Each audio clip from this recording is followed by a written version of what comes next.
When you want to do something and you can't get yourself to do it, that's time for a turning point. When you feel Mm. like I'm here and I want to be there, that's time for a turning point. When I'm oftentimes frustrated or annoyed or sad, that's time for a turning point. Welcome to the Turning Point Podcast, where business growth meets personal development. We know as leaders and business owners, you're juggling a lot, and we've spent decades creating the best systems, tools, and shifts that bring you unimaginable success in your business and tremendous satisfaction in your personal life. That's just how we thrive around here. And now, here's your host, Jon Goldman, here to guide you to your own turning point. Let's get started. Ladies and gentlemen, welcome and thanks for tuning in today. This is the debut episode of the Turning Point podcast. My name is Tippy Gross on behalf of the Turning Point team, and I'm joined by founder and director of Turning Point, Jon Goldman. Jon, how are you today? Great. Thank you so much, Tiffy. It's so nice to be here. We've been waiting for this episode for so long, and our listeners are mostly people who have been following Turning Point for many, many years and really want a background of what we're all about, as well as new people who are wondering, like, what is Turning Point? What can it do for me? So you've been working with Turning Point for how long now? Oh, I guess 20 something years. So tell me more, Jon. Like, how did Turning Point come about? How did Turning Point come out? Turning Point, I guess, started in college and evolved from there. When I was in college, I was recognized by Harvard for creating the world's largest student-run advertising and public relations agency. And then I traveled around the world for many years. And so that's when I started learning. I ended up in a Buddhist monastery and I traveled and traded out marketing services. And I did a lot of interesting things. And then I started an agency back in Baltimore, Maryland. And that grew into become a consulting company. And then we morphed, and that was called Brand Launcher. And then we morphed into Turning Point, which is all about transformation, personal transformation, and organizational growth. So it's about being able to go through a personal transformation yourself and also to grow, make more revenue, and to grow your company or your organization. And that's kind of where it came from and how it evolved from a experience both of education and all sorts of licenses and certifications and education I've had together with real world experience in order to develop this process and a program that we call Turning Point. So what I'm hearing you say is that Turning Point really facilitates transformation for business leaders. Is that what you're saying? It's business leaders and their circles. So what's a circle? That means their leadership teams and oftentimes their spouses and their families. And many times people are like, what? You work with their families? Well, yeah, because a leader is made up of both a personal life as well as a business life. And so therefore we end up working with the leader himself or herself, and then also their leadership teams, and then their spouses and families and integrate them depending on what matters most. And now I want to ask about that because this is extremely unusual to find a company that does business training and corporate training and focuses on personal life. I mean, how did that come about? So I look at it in terms of a Venn diagram. You've got sales and marketing making money. And then you have business coaching and development and consulting and growth. And then you have personal development. So if you have sales and marketing, but you don't have a business support or business system, so it's kind of like a boat. Imagine the end of a boat is your sales and marketing. And the back end of the boat is your teams and your systems. And if you have a whole bunch of sales and marketing, but your systems and your teams aren't good, so the boat sinks. And on the Hmm. other hand, if you've got really great business and systems, but you're not making any money, the boat sinks the other way. And then the whole thing that if you don't have your personal development and your personal growth aligned, so the whole thing is for nothing. On the other hand, if you just do personal development and you don't really deal with the business or the organizational growth, so you can be really happy, but not productive at all. So that leaves us in a place where we want to be both productive and happy. And maybe we call it the PQ balance, the the new pH balance to be both productive and happy. So the zone that we live in is being in the inner world and the outer world. The outer world is productivity and what they'll call success. And it's also the inner world, which is our thinking and our experience in the world. And so that's kind of how the evolution came. I originally have a degree in marketing and advertising, and I started kind of from that outside in approach. And then I also worked in organizations similar to Outward Bound, where I lived in the wilderness and I led trips into the wilderness. And we discovered that something really special happens off-site or happens when you're outside of your normal environment. And then when you combine that together with the business development and the business approach together with the personal approach, a person is much more whole and you're more effective in business and in making things happen, as well as you're a whole lot happier as a person than as an individual. Wow. So I would love to hear a little bit more about the blend that you bring in, let's say from the retreats that you've run into the wilderness, and how you bring that into this corporate setting and help people, because I do think that's the advantage that Turning Point has is that it deals with such a holistic picture of each person. Um, so I think that if if I were facilitating this conversation, I'd say, okay, let's take a deep breath. And get centered. And the reason why we do that is most of us are caught up in our minds and we're running and running and running. And we need to take a breath sometimes. The breath happens when we're outside of our normal environment. And you can take a breath anytime. So something happens when you go from time block shock to being able to have some time to really think about what's going on. Typically, people work in like hour-long blocks. We get together for an hour, and when you can be outside the scope of that time, that puts you into a shift of moving from chronos to kairos. So chronos means like chronology in our watch, and everything is time-based. And kairos, it's a Greek term for something that's outside of the time bounds. Now, when we're stuck in this day to day and hour by hour things, we're always thinking about the next thing, and so therefore we're not very present. What happens off-site is that you have the ability to go much deeper. We don't have clocks in the room. We oftentimes take away people's phones. We don't force them away, but they put them in a box and they don't have access to them. And at night, if they need to check, sometimes they can check. We get rid of all the watches and we get rid of all those sorts of devices. And we create a space where there's one phone and there's no mass murders, sometimes a little scary, but there's always a phone that's available in case of an emergency. And we get clear what's going on. So we kind of go off grid, not really off grid, but we go off grid. We create that so you can have a safe space. And the idea, what we found over testing and testing over many, many years was that there's a three-phase process. The three phases are before, during, and after, BDA. And as a matter of fact, I think it's a great framework for just about any sort of engagement that any person does with another. Before you do the offsite or the engagement, the during the offsite, and then after the offsite. There's different things that happen at these different phases, and not every turning point has to have an offsite, but it certainly has to have some sort of climax or some sort of peak experience. What happens before is the building up. When you go to this peak experience, you don't want to waste time. I'm getting to know you, you're getting to know me, and let's do some background. When you're there, you want to be able to go deep and go into a space that you're not normally that's not normally accessible. So before, that's when we do assessments, and that's when we do plans, and that's when we create some foundation so that when we go offsite, we can go deeper in. And then when we're offsite, that's the during, that is liquid blue, if you will. Liquid blue, we use a color model and we'll refer to it many times. The color model has four different colors to it. And for the moment, we'll just talk about the yellow and the blue. Blue is very practical, if you will, and it's very down to earth and is very step by step, and it's logical and it's time bound and it's responsible and all those sorts of things that are step by step. Yellow is impromptu, it's dancing in the dynamic moment, it's being present, it's creative, it's seeing concepts, it's going with the flow. So when you're off site, we can have liquid blue. So it's liquid of yellow and also blue of being very practical. So only when you're in a safe space and when you're in a place where you're not worried about the next phone call and you're not concerned about, okay, how much time do I have? that's when you can go into a deeper space.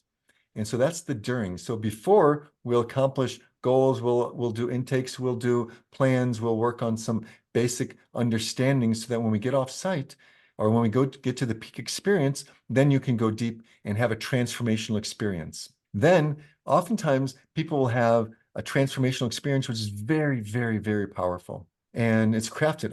I started doing that when I was a camp counselor. And when I was a camp counselor, one of my first jobs was I was just a leader of little boys, and I would have baseball caps at the time, like batting helmets, and I had a whole collection of batting helmets. I had dozens of batting helmets, and to rile up the kids when we would go off-site, if you will, to get them excited, I would take my baseball cap and I'd sing a song. It was a responsive song. I said, "Ahine," and the other kids would say, "I said, Ahine, said, Ahine matovu manayim," and they'd repeat after me, "Hine matovu manayim," and then I'd get to the crash, the crescendo, and I'd take it, and they'd say, "Yeah, do it, do it." And at the summer camp, I'd take the cap and I'd smash it up against the fireplace, the stone fireplace. That experience of of doing something experiential built on my understanding. And then as I grew in this summer camp, so then I started taking kids to Israel, the staff counselor training. And so in order to do that, I learned how to make it powerful and experience. And this is when I was already in my late teens or early 20s. Wow. And so, for example, what I would do is before taking them to Israel, I made a recording. This is the BBC. And at the BBC, we want to announce to you that there's just been a terrible thing that's happened in Germany. And the people have been released. And they're starting a new state, this state in this Middle East. And the people are leaving. And so I would play this recording for them on what's called a cassette tape back in the days. And then I would pick up all the people at midnight with torches. And no one's allowed to. And then as we walk with torches, we walk down to the dock. And there's a bunch of canoes at the dock. And there we had the BBC broadcast playing, which is something I made up. And then they all get in their canoes and we're going to sail to the Middle East and go to a new country called the country of Israel. And this is a training that I made up. And then there we had a whole bunch of supplies that by sunrise they had to figure out what's the most important infrastructure things that they need to build, which is, are they schools? Are they defense systems? Are they places of study? Are they whatever it is? Is it a flag? And who's going to work? And there was saws and materials and all sorts of stuff. And by the morning they had to build something. So what I learned is that the experiential process provides a learning that doesn't happen otherwise. And so over time, I led trips to Israel, I led trips to Colorado, I led trips to Arkansas, and that led me to do all sorts of really interesting things with people where people could experience the quiet of their own minds. And for example, when I did this for myself in my own exploration, because you can only lead as far as you've learned. So part of my own journey is when I was living abroad, I was working at a health and personal development center in Las Alpujarras, in Sierra Nevadas, in El Españo, in Mm. Spain. And I I borrowed someone's motorcycle and went up to the top of this mountain and I discovered all sorts of amazing things there. And I had a friend, he and I were traveling around. He was a Tai Chi master. So the two of us decided to travel together and we lived in caves. And then we found a mountaintop and we made an agreement that we would go to this mountaintop, but we wouldn't say a word to each other for 7 days. Wow. And why am I sharing this with you? I'm sharing this with you because experience is powerful together when you do the inner game and the outer game. And the offsite and the peak experiences have educational and have experiential learning, not just practical learning. So I learned lots of things. While I was there, I stopped speaking for 1 week. So we made a notch every day in the tree, and we wouldn't speak for a week. And our agreement was at the end of the week, we would decide what we want to do. And he taught me how to alpine ski, which is you go early in the morning and you take your walking stick and you lean behind it so you have 3 points of contact on the snow when it's still frozen. And we would wear our backpacks and we wear our boots. And he taught me he was from Austria. So he taught me how to lean back on our stick. And during that time, I didn't speak for 1 week. And then I also stopped moving for 1 week and I would just sit meditating in the forest. Wow. And some very funny things happened.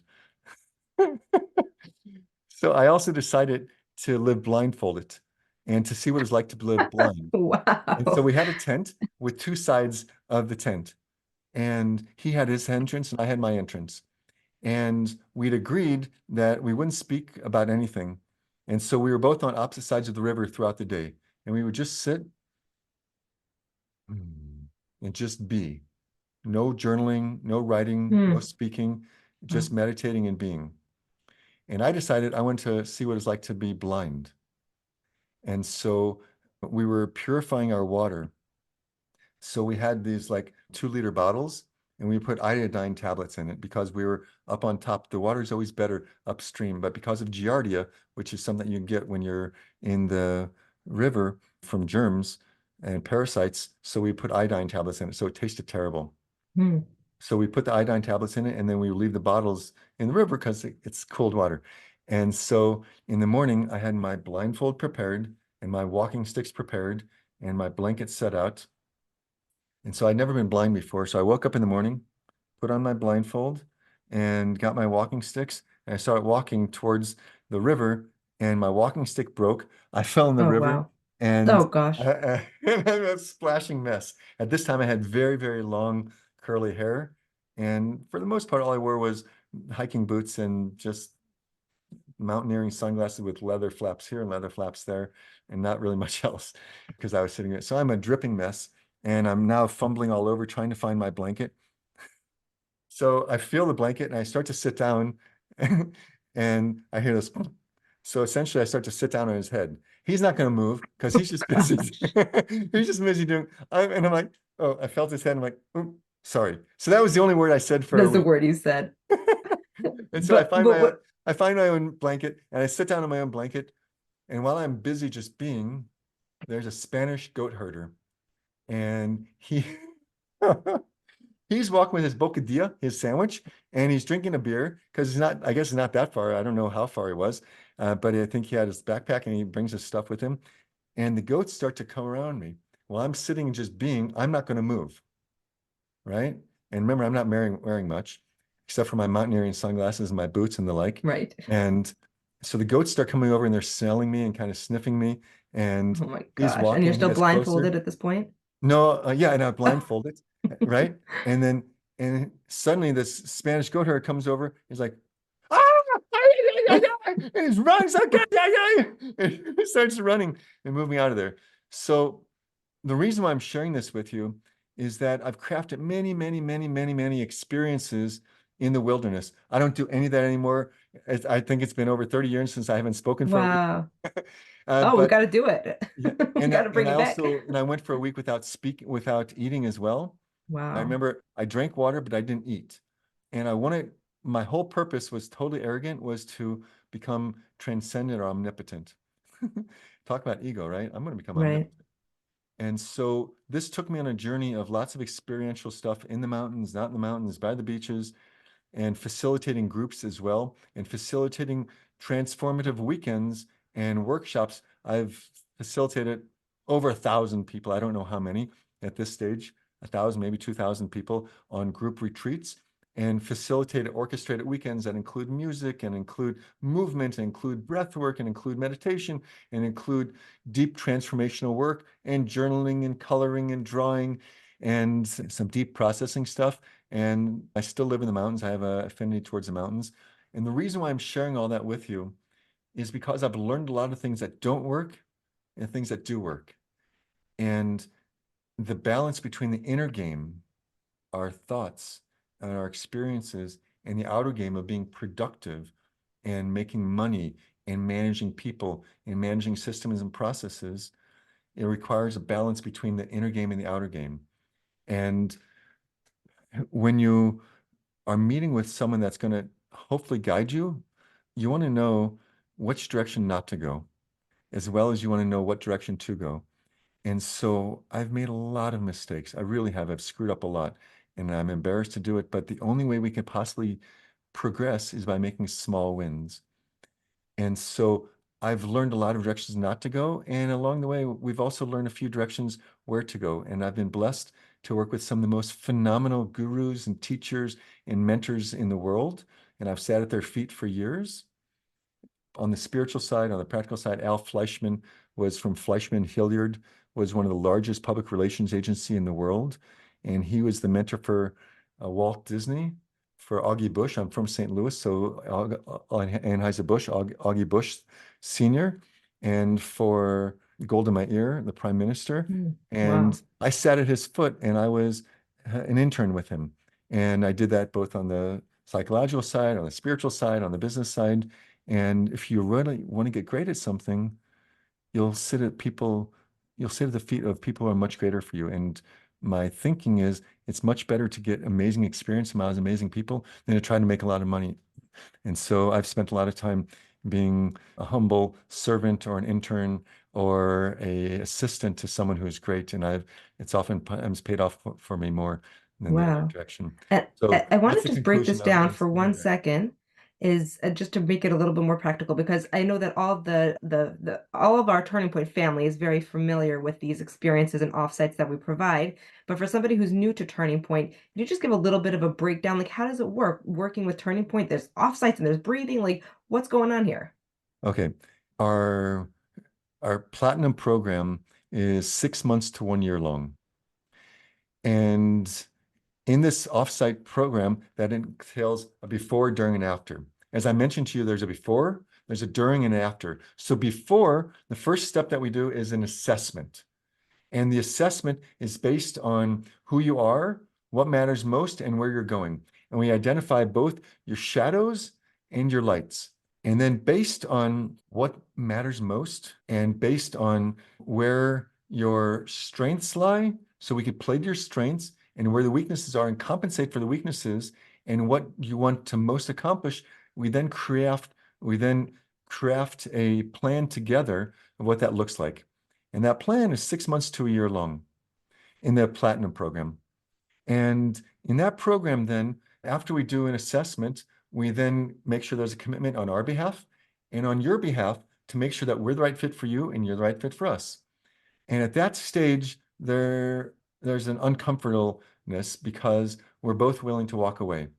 And and what I find is the only time that you definitely lose any deal is if you can't walk away.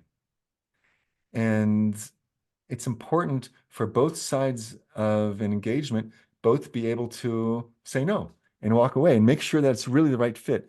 And so we want to live at that level of integrity where it's the right fit for both of us.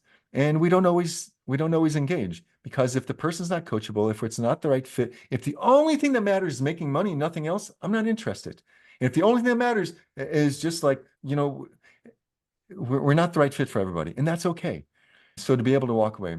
So the first phase is the intake and then the plan. And then once we begin the plan, there is the way of thinking. So there's a way of thinking and the way of being and the way of doing. Thinking, being, doing. And that's a journey. It's not always a conscripted, sequential journey, but there are modalities that we have to go through. So the first and most important thing is our thinking. Because if your thinking is not right, then nothing's right. It is an inside out experience, not an outside in experience. Inside out means that the formula that we live by is C does not equal to our, I'm sorry, E does not equal to C. E is our emotions or our experiences do not equal our circumstances, C. So most people in the world think that our emotions, our experiences are based on our circumstances. It's not true. Our experiences and our emotions are based on our circumstances and primarily our thinking. So the true formula, what's not true is that E equals C, which is what the media wants us to believe and what we're trained to believe. And if I've got a happy wife, I've got a happy life. If I make good money, I've got a happy life. If I got good health, I've got a happy life. If I have lots of children, I have a happy life. When I've got a good job, then I'll be happy. When I have more money, then I'll be happy. I work with people that have so much money they can't possibly spend in their whole lives, and they are not happy and they're having Hmm. lousy experience. I've Yeah. also worked with people that don't have a lot of money and they're very, very happy and their experience is fantastic. So it's a false premise to think that our experience is based on our external circumstances. Now, yes, if you have no money, you'll have a different experience. But there's a certain threshold where more money doesn't make much of a difference.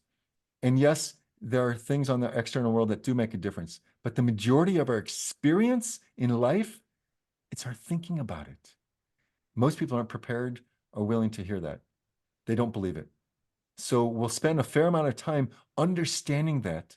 And it's not even just positive psychology versus negativity. And I'm a huge fan of positive psychology. I'm trained and certified in it. And it's not always a matter of pushing away the negative.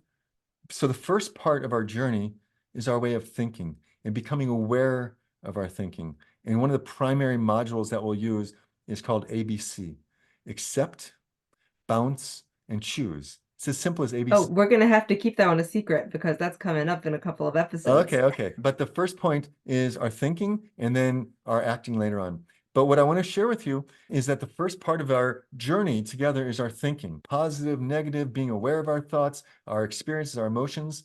And the second part, so first stage is intake and then an assessment. Second part is our way of thinking. The third part is our way of being. Now it starts to get pretty interesting. So our way of being includes our values. What values matter most? This is our way of being. So we have a hallmark piece called our one-page life plan. One-page life plan. Why is a Which one-page we'll life get to plan? also. Okay, why is a one-page life plan so important? Most people don't really know why they're on this planet. What are they here to do? What are they, what is their purpose? What's their purpose as a parent? What's their purpose as a spouse? What's their purpose as a brother or as a father or as a child or as a sibling? What's their purpose as a man or as a woman? What's their purpose as an individual on this planet? What is your unique calling? These things, you want to work them out, because if you work them out, then you have a measuring stick, then you have a guiding light that takes you all the way through your life. No matter where you are, you can show up with your one-page life plan. This is my one-page life plan, and I carry it with me all the time. It's pretty beat up, and It sure um, is. I think and it's I gone keep into the I wilderness with keep it you in my once or pocket, twice. and it has my life purpose. It has my theme for the year. It has my values. It has my way of being, and it has my 90-day stretch. 90 days. So we go from a one-page life plan to a 90-day stretch sprint, from a 90-day sprint to 5 wins a week and 5 wins a day. And here's today for real. These are my 5 wins for the day. These are my 5 wins for the day. And I have 5 wins a week. I do it personally. I do it mine on Sunday, and then my 5 wins a day. And I get together with my VIP 5 days a week, my verbal introspection partner, the best move I've ever made in my life. And I review what matters most. And I look at my life plan and my sprint and my wins for the week and my wins for the day and why that matters. So here we are in our journey: assessment and intake. That's step number one. Our thinking, step number two, our way of being. So now this is who I am, how I'm being in the world. This is my prioritization. This is who I'm about. These are my values. And we've created a game called the values game. And we have other parts of your way of being, which is essential. And then we move into the next step, which is my way of doing. So, John, you're the master of facilitating transformation. How does this work practically speaking? Do you do this all yourself? Who works Oh, with you? no. We have a whole team. We have a team of psychologists, coaches, facilitators, therapists, and mentors. We call them mentors. And the difference between a coach versus a mentor versus a consultant, you hire someone to do QuickBooks and they'll set it up for you. A coach believes you just have it all in yourself, we'll just bring it out. A mentor, they've actually have some experience. And they also believe that you have the ability to do it yourself. And so as mentors, we facilitate the transformation. We are experts in the different processes. And we also work with each individual in the dynamic moment, and we take them through some of the non-negotiables in our system, but we also dance in that dynamic moment depending on what matters most at that moment. And there's always a rapport between the facilitator and the mentors and the people going through the process. And so therefore it's a team, and we get together on a team on a regular basis. So we don't live in silos, and we protect confidentiality until there's till no end. We have people that invite me, and my wife's like, "Who's that?" "Oh, I don't know, whatever." And we have some very, very famous, very, very wealthy clients, and everything is totally, totally discreet. So we work in teams, and we work in a team. We make it clear that we will pass the information there that's passable. If there's certain things that are too private, those things we don't pass, but we pass the information. And so therefore, sometimes you may have someone that's working on the business side. Sometimes you may have someone that's working on the personal development side. Sometimes you may have someone that specializes in organizational development. We have someone that works just in mindset. We have someone that works in pain. People are sometimes in physical pain. We have someone that works just with couples. And sometimes people are hybrids of all. Some people are more of executive coach, and some people are more able to work with seniors that are going through transition in their business. So the point is that we work as a team and we have a process. And it's when you combine the people and the process and the system together and the materials, when you combine all those things, then you end up with a winning formula. Does that make sense? It's unbelievable. And that's something that has really surprised me since joining the team is seeing that one client could be working both with a business development mentor and a marriage mentor and a mindset mentor all at the Right, same time. It's right. unbelievable the transformation that they Right. experience. The reason why we did that is people who work with us, there's two different tiers. There's people that can do some of the do-it-yourself stuff, but a lot of people who have significant organizations, they have very little time.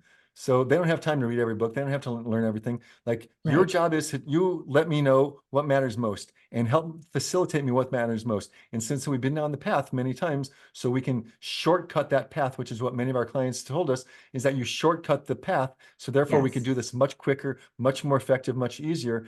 And so by working with an individual and having materials and having software that holds people accountable, and as well as a portal that has your materials in it, so by combining all those different modalities together, that makes for a real turning point. This is great because it's giving everybody a teaser as to why they need to come back each week because we're going to go deep into each of these topics. I wanted to just clarify for our audience. So when they join Turning Point, let's say they go through this like intensive process of all these modules that you're describing, including an offsite if they're part of the platinum. And I wanted to ask you specifically when we're talking about BDA, before, during, and after. So, the people that are coming into our world, these are not airy fairy pie in the sky, sitting and meditating by the river or hiking in the mountain, not talking for a week, right? We're talking about serious leaders. We're talking about real world experts. We're talking about corporate executives. So, how do you blend these two worlds? And what can they expect, BDA? Why So do they I was come? still I was still holding in the B. I hadn't got to the D or the A yet. The answer is how can they expect it? So first of all, you see I've got a jacket on and we have a corporate environment here. Some people were made for taking people to the Grand Canyon. Some people were made to be an attorney in a lawsuit. Some people were made to, they love finance. Some people are made to do forensic accounting. Some people are made, they love nothing more than to be a therapist. Some people, don't give me any of that stuff. Just give me some tools and let me build something, Right. right? So depends on whether you like people, things, or information. I like people and information.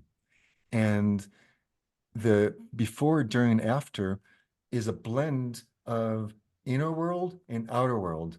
And what I told you before is that if you only do the outer world of the business processes, we do that. KPIs, key performance indicators, what we call meeting mastery, which is the rhythm and how you have effective meetings, which is leadership, your own leadership and how you measure things. We have an amazing assessment called the asset ability, so that you can build something that is a asset as opposed to a glorified job. And we look at your freedom teams, and we look at your systems, and we look at your recurring revenue, and we look at your overdependence on an employee or a supplier or on you as an owner. And then we also look at your well-being and the communications of your people. And we look at your values and your purpose as an organization. That's all cool. And we do that. But if you do that and you don't really deal with the inner game, you're in trouble. But if you only deal with the inner game and you don't deal with that stuff, it's incomplete. So people who only want personal development oftentimes will go to another place. And people who only want business and they don't really care about anything else, that's not for us, because I don't believe that that's what it's about. What I've learned in my experience is that if you can master the inner game, everything else is so much easier. When you have rapport, Mm. when we find that when people start doing this, like, I want other people to do it. It was never my intention when I built this model to start with the leader. And then what almost always happens, almost 100% of the time, is they're like, hey, can you work with my wife? Hey, can you work with my kids? Hey, can you work with our leadership team? I'd like Wow. everyone thinking like this. I would like everyone understanding that I don't need to get so caught up in this, because when people are thinking in a clean and clear way, and when they have clear communications and they're conscious as opposed to unconscious. I don't believe in the subconscious so much. What I believe is in the conscious and the unconscious. And as we start to become more conscious of our thinking and how we're living unconsciously and how we're acting unconsciously and we're getting triggered all the time, then you start saying, wow, I wish my other people would start. That's ridiculous what they're doing. And so oftentimes, like, can you do some coaching with them? Can you share this with them? Because you guys know how to say it. This is your world, not my world. So we're specialists of working on the business. You're specialists working in the business. And we can help you work in the business better by working on the business and working on yourself. We focus on putting on your oxygen mask. And so if you put on your an oxygen mask first as the leader, and that's why we work with leaders, because leaders have impact on thousands and hundreds of thousands of people. And that's the way where we're meant to, that's how we feel a calling. Everyone in our organization, you must feel a calling, otherwise you're not into it. And so for Wow. us, it's a calling. And so the before, during, and after, that's where we're holding was the before is before the offsite and or before the peak experience. And we'll go through these different steps. The first is the intake, and then the assessment. The next is our thinking. The next is our way of being. And then the next is our way of doing. And the way of doing becomes now our 5 wins a week and our 5 wins a day. And that's when we move into habit. Habit is happiest and best use of time. It's being productive and also happy. Because if you're productive and you're not happy, what's the point? What are you You're doing it you're a for? grumpy jerk and nobody really wants to be around you and you're unaware. Or you could be abrasive leader. People bring abrasive leaders to us all the time. And they're really difficult. And unfortunately, they're challenging because they're really good at what they do. They bring a lot of money and value, but they're really jerks. And people are afraid Mm, of them or they are disgruntled. And mm, oftentimes leaders don't know how to deal with them. And sometimes, unfortunately, they are the leader themselves. yeah. So we work with happiest and best use of time. And we've saved people 8 hours, 16 hours a week. For real? Yes, for real. I can look you straight in the eyes and tell you, yes, we save people 8 to 16 hours a week regularly. And that's amazing. So that means that they're finding time to do more of what they want in the world, either working on their business or working on their lives or having a margin in their life. Most people don't have a margin in their life. And Mm, so when we work on habit, we actually track their time for a period of time. And then we use the key strategies for working not just in your life, but on your life. And whether it's delegate or whether it's simplify, codify, and multiply, whether it's training, whether it's time blocking, where you go from time block shock to going off the grid, whether it's creating margins, whether it's training someone else. So that's the habit module. And then if we do an offsite or a peak experience, then we go into a during, a transformative process. And now these are built for normal people. You don't have to be a monk, although I was a monk. And although yes, I lived with monks with satin robes, and it was so far out. I'll just tell you one, imagine. I'll tell you one funny story. I was living in Las Alpujarras in a place called Osaling. It was a monastery, and it was so high in the Sierra Nevada mountains in Spain that clouds would literally pass through. Wow. And when it was on a clear day, you could see the Rif Mountains of Morocco from Spain. And the monks would walk by in their robes, and the clouds would pass by. And there was an amazing energy that was there. It was a pretty crazy experience, and I learned a lot there. And the monks sent me out for 2 days to think about why is a car a car? When does a car become a car? Is it a Mm, car with wheels? Is it become a car when it has an axis? Is it a car when it has the frame? Is it a car when it has windows? Is it a car with an engine? Is it a car when the engine works? Is it a car when it drives? Is it a car if it doesn't drive? So he sent me out on the mountain to meditate on such things. And what I experienced when I was up there was with these monks was that I called my mother in St. Louis, Missouri, where I'm from. And at that time, they had gigantic cell phone. They weren't even cell phones. They were just phones that came off the base like this. So I walk up there on the mountain And here I am, my head is shaved, my ears were burned because they had never been exposed to the sun. And I said, Mom, I love you. And I'd just written her a letter from Kahil Gibran. Kahil Gibran was a Sufi prophet that wrote a book called The Prophet. And I read this letter from him that said, your parents are like bows that send children into the world like a living arrow. And although they are yours, although they're of you, they're not yours. And I thought, oh, that's so beautiful. I was doing differentiation. So I told my mom, you're like a bow that sends me forth into the world like a living arrow. And although I am of you, I am not yours. So then I call her. She said, come home, you're on drugs. I'm like, no, really, I'm not on drugs. I just love you. I'm experiencing. Like, what's the matter with you? So my mother, I'm imagining, she's sitting there on a weekend morning, sitting there in the corner of her white couch with her glass table, the Chinese lamp next to her, her remote control, drinking a tab, and having the Sunday newspaper there. And like, where is this kid? He's on an whole other planet. So I'd already been through the corporate world. I was brought up in the corporate world. I was meant to be Mm, a leader. I was brought up in leadership. I know that business and I know that world. And so I started integrating that. And you asked the question, wow. what happens in these offsite retreats is that in an offsite, I don't even want to call it retreat because it's a transformation. Retreat means like Yeah. you're pro-treat, if you will, you're moving forward. So I'm not going to describe it exactly because I don't want to give it away, but I will tell you there's a preparation for it. And there's some things that happen on there that it's safe. It's always safe. And it has a experiential component of it. And there's always multiple people there. And we go through process after process. And usually it includes some sort of music. Sometimes it includes some drawing, and we will have prepared for it ahead of time so that we know what each person really wants most to accomplish. We also Mm, know some of their inner working, and we'll use some techniques of breath or of quietness to be able to access those things that matter most. And then there are processes that's my Canadian influence, processes that will then take it into a after. Because if you just have a peak experience, and I've been on many, many peak experiences, yeah, sure, of if you course. don't follow through, it's Right, like going to a doctor to say, I'm going to stop smoking. You go up to his office, you don't smoke while you're there, and you go down to the parking lot and you have a cigarette. And then you go back up to him and it's like you work on you, and then you go back home and you're with your friends and you start watching TV and you start smoking. So right. therefore, we do things like called guiding lights.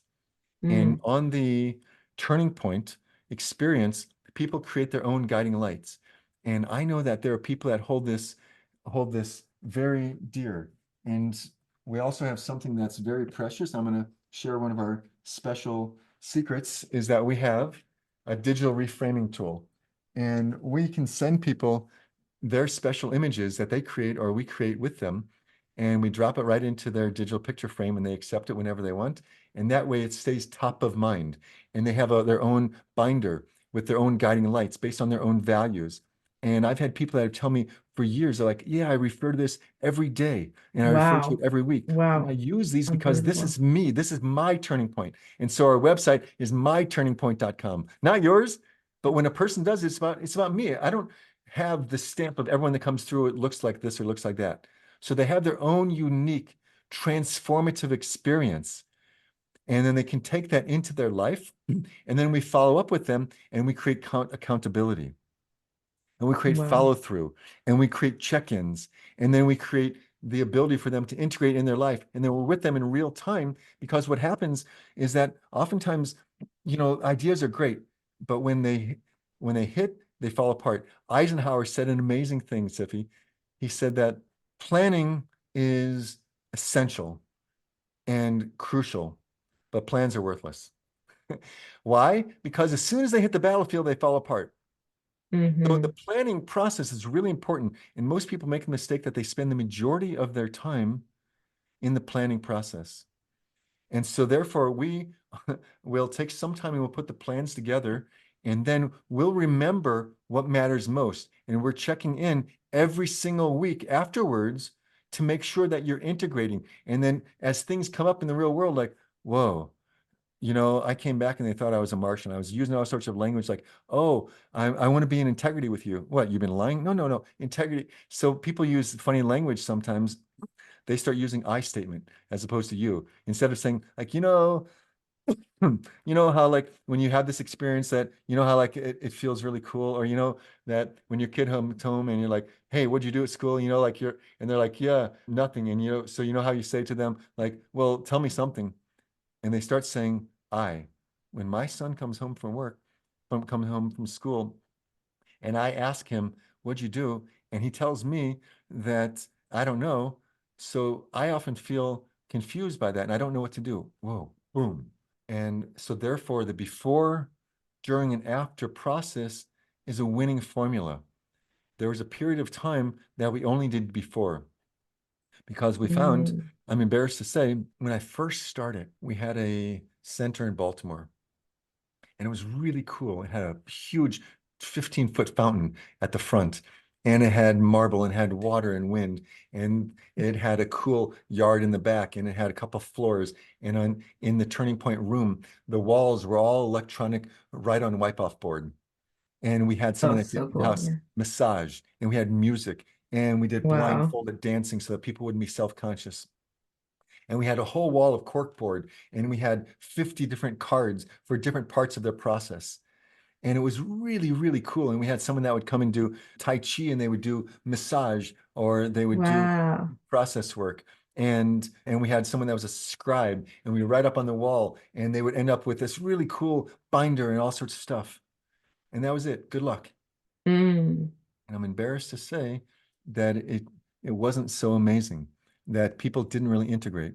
Yeah, of course. Right. Well, I didn't I mean, know, we of think, course, because people would pay us right, right, tens right. of thousands of dollars to do that. Hmm. Like a lot of money for a few days. It was an amazing experience. It was a contact high, but then they didn't integrate.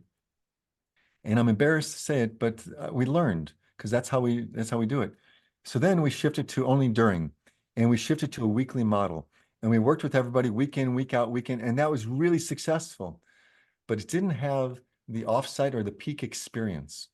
Now our peak experiences now sometimes they happen online or offline, and when we start to add in the peak experience, and we also did the preparation, and then we had the offsite where we're not getting to know each other, Wow. and then we had the after that we would integrate with them. That's when we saw the biggest amount of change.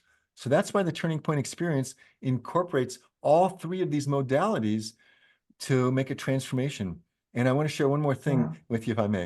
And when it comes to the Yeah, go. transformation, if someone were to say, what's the one thing that you do that that changes everything?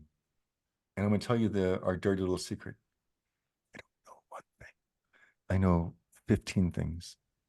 I don't know one thing, but I do know several things that work. And I know by using these different modalities, that changes everything. I know that by having face-to-face, that makes a difference. By having accountability, that makes a difference. By learning, and by LDS, learn it, share it, do it. I'm sorry, learn it, do it, share it. By learning something and then doing it and then sharing it, I know that model works. And I know that some people learn by listening. Some people learn by talking. Some people learn by reading. And I know that also by having accountability and having some one-on-one, I know these things make a difference. Yeah. And I know that when we do put these different modalities together, then that really works. Mm. And Yeah. that I do know works. And so that is what we call a turning point. And that's a transformational process. And it does start with our thinking. And my other little tip is that all your thinking is totally important, but everything starts with the first step, which, as you know, is one of our most important modules, step. And the very first part of your first step is S for sleep. STEP stands for sleep, taste, exercise, and pulmonary, which is breath. And so if you are not sleeping, go to sleep, go to bed, get a good night's sleep. And I know women who have little children that's very difficult and challenging, but nevertheless, if you are not sleeping, you 40%, up to 40% of the issues we solve just by getting a good night's sleep. And if a Wow. person is not getting a good night's sleep, that's the first, I'm going to tell you, that's going to be one of the first things we're going to work on. And we have an entire module and lots of work that we do, including sleep bingo and sleep tracking and rewards and consequences and accountability. I Wow. myself have an accountability partner that I text when things start shutting down. At 10 o'clock, my computer shuts down. At 10:30, my phone shuts down. And then I leave my phone in and I have to send a text to my sleep partner. So I go to bed and Wow. no phones in the room. And and my point is that there are certain things that make a difference. It's the inner game and the outer game. But there's always a balance between the inner game and the outer game. The inner game is our thinking and our way of being. And the outer game are some of the things that we do. And one of the most important things to do is our own sleep so that we can take that first step, which we can now get to the inner game. And my observation at my time at Turning Point is that, I mean, this is a company that really facilitates deep transformation across every area of our life. And it's just been unbelievable to watch the mentors, the processes, the offsites. And as we head to the bottom of our show, I want to ask you one question before I ask you for a practical takeaway, which is how does somebody know that now is the time for a turning point? Like, what are the indicators in our life that are saying, it's time to do something different. It's time to make a change. It's time to reach out to find somebody like Turning Point. How do I know? What do you think? I mean, personally, I love this stuff, so I think everybody needs it all the time. But I want to ask in your experience, when is leaders' right time to really reach out and say, it's a turning point time?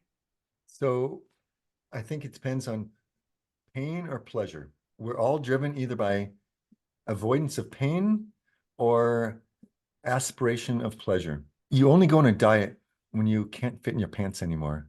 Mm-hmm. Or there's someone who we worked with, like he had a hard time sitting in an airplane seat because he had to buy two seats.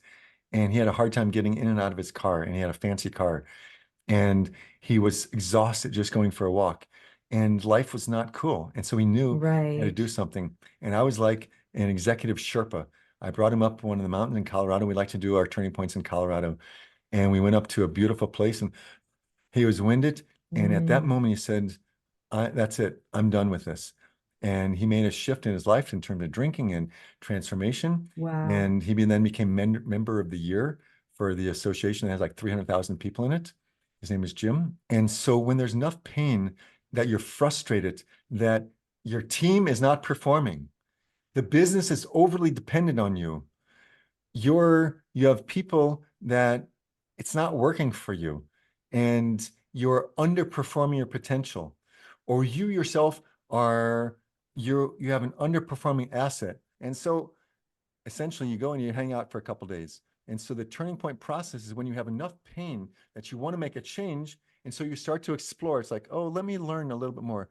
Or you're hungry for growth. Now, we own unstucking.com and all sorts of other websites. And some people said, well, I don't feel stuck. But what I am is I'm hungry for growth. And so if you feel like you have an underperforming asset, you yourself are an underperforming asset. It's overly Mm, dependent on you, or your relationships aren't quite where they want to be, or you really want to grow and you want to get to that next level. We all hit what's called a ceiling of complexity. Like I know how to run a financial firm, but I don't really know you know how to grow a business and how to work with these people. I don't know how to do that. Well, I don't know how to run a mhm. financial firm. I don't know how to do actuarial tables, but those people, they do. But what we do know is how to grow a company and how to attract the right people and how to create the values and purpose and how to work on the business, not just in the business, which Michael Gerber Right. once quoted on versus in. And so those ideas of wanting to grow is a sign that like this is something I want to check out because I want to go from a turning point from where I am to where I want to go, or there are things that are not quite working and I'd like them to work better. And that's oftentimes in the world of relationships or productivity. A lot of people come to us because of time, Yeah. IME. They don't have the time that they want to do the things that matter most. A lot of times people will come because they can't get themselves to do the things they really want to do. What I really want to do is more lead generation. Really? Why? Oh, well, I want to perform better. So why? What's underneath all that? And so when you want to do something and you can't get yourself to do it, that's time for a turning point. When you feel Mm, like I'm here and I want to be there, that's time for a turning point. When I'm oftentimes frustrated or annoyed or sad, that's time for a turning point. When I'm really not happy or fully expressed, that's time for a turning point. When I want to Wow. be at a different place where I really am, that's time for a turning point. And sometimes it's such a turning point that you understand all the answers are really on the inside. And if Yeah. you get the right facilitation, then you don't have to do anything or go anywhere. That's the beauty of a turning point. Really, it's through the facilitation that you understand that you're okay as you are. You're not actually broken. And you have all the capacity inside of you. And you don't have to buy anything. You don't have to do anything. It's actually right there. And I will say there's one lie that's out there. I don't know the name of the book, something like do what you want, do what you love, and the money will follow.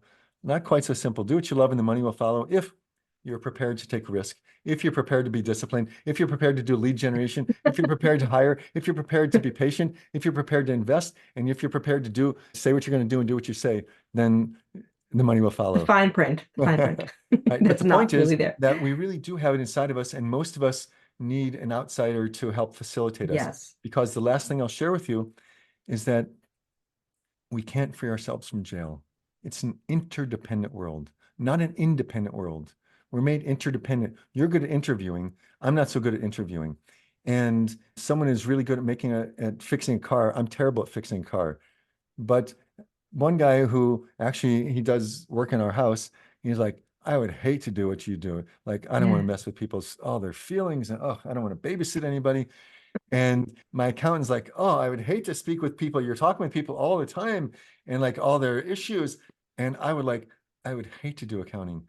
So, Right.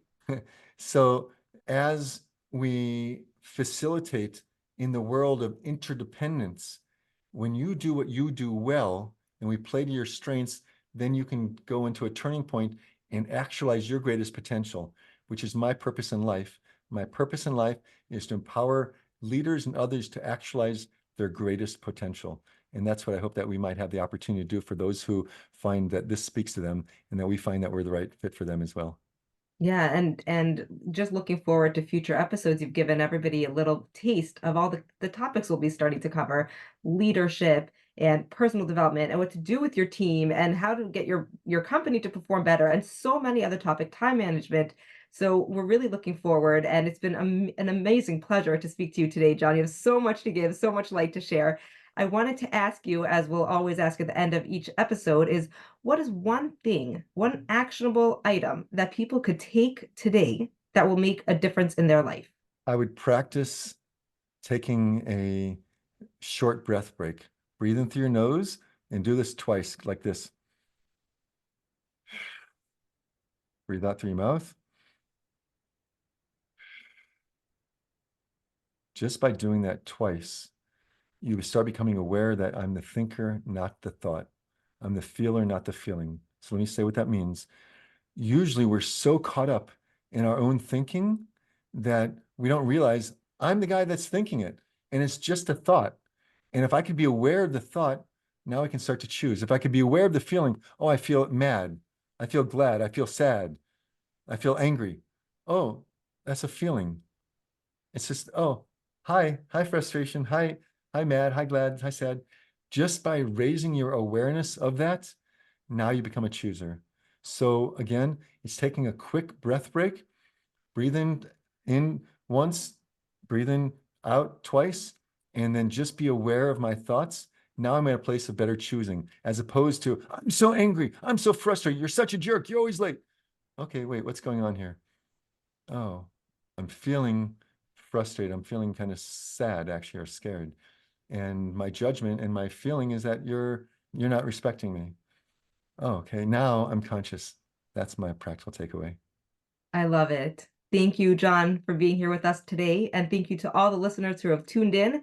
We'll be back with you next week as we hold your hand on your own turning point. Thank you. And thank you, Tsippy. You do an amazing job bringing out the best in another. Some people, they walk into a room and they suck out all the air. Some people walk into a room and you feel better about yourself. Thank you for the way you show up, which is bringing out the best in each of us. Thank you. All the Have a best. good week. See you. Thanks for listening.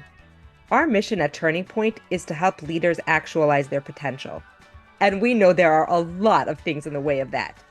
The best way to make significant progress is by making a plan. And the first step to making a plan is understanding where we are, what our potential is, what's holding us back, and how we can play to our strengths and compensate for our weaknesses. We've created an awesome assessment that helps you identify all of these things and sets you on the path to living with joy, making more money, and increasing your productivity.